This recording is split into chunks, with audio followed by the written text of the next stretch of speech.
3 мая 2014 года. Место под названием Нашхой. Самое, что ни на есть, прародина чеченского народа.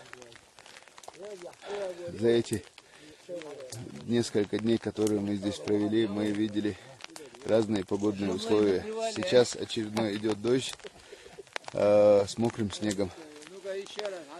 И все очень красиво. Вот у нас Джамлай Бугаев разводит костер.